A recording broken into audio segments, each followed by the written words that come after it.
হ্যাঁ, এটা একদম সত্যি কথা। ধীরে ধীরে আমি তোমার থেকে নিজেকে অনেক দূরে সরিয়ে নিয়েছি।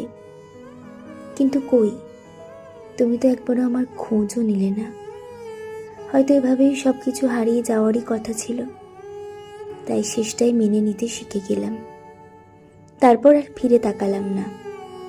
শুধু মাঝে মাঝে খুন ধরা অতীত বারবার বলে দিয়ে যায়, এবার একটু নিজেকে ভালোবাসতে শেখো। মানুষ আসে তো কেবল ছেড়ে যাওয়ার জন্য। আসলে সমস্যাটা ছিল, যেটা তোমার কাছে অপশন বলে মনে হয়েছিল, সেটাই আমার কাছে ভালোবাসা বলে মনে হয়েছিল। তুমি তোমার মতো করে ভেবেছিলে, তাই কেউ হারিয়ে গেলেও তোমার কষ্ট হয় না। কিভাবে এত নিপুণভাবে নিজেকে তৈরি করলে বলো তো, যেখানে একটা মানুষের মূল্যটুকুও বোঝার ক্ষমতা হারিয়ে ফেলেছ। প্রেম, ভালোবাসা, অভিমান, এগুলোর হয়তো তোমার কাছে কোনো মানে নেই, বা হয়তো কোনো দিন ছিলই না। তোমার হয়তো কথা বলার মানুষের অভাব নেই, কিন্তু আমার কাছে কেবল তুমিই ছিলে।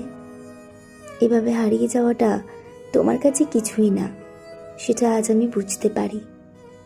আমি জানি তুমি সব কিছু ভুলে যাও, তুমি সেগুলোই ভুলে যাও যা তুমি ভুলে যেতে চাও।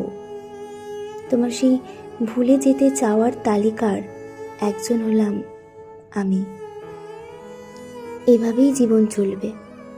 কোনো এক গভীর রাতে হয়তো তোমার আমার কথা মনে পড়বে, অথবা কোনো এক আড্ডার আসরে হয়তো আমার স্মৃতি মনে করে তুমি হাসাহাসি করবে।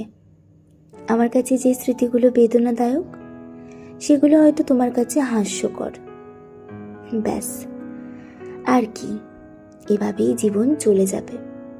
যেভাবে একদিন হারিয়ে গিয়েছিলাম, সেইভাবেই আর কোনো দিনও তোমার জীবনে আমি ফিরব না। আমার এই একাকিত্বের অন্ধকারের সঙ্গীটা না হয় আমি নিজেই নিজেকে বানালাম।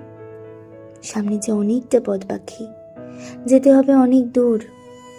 শুধু তুমি খুশি থেকো, এটাই আমার একমাত্র চাওয়া।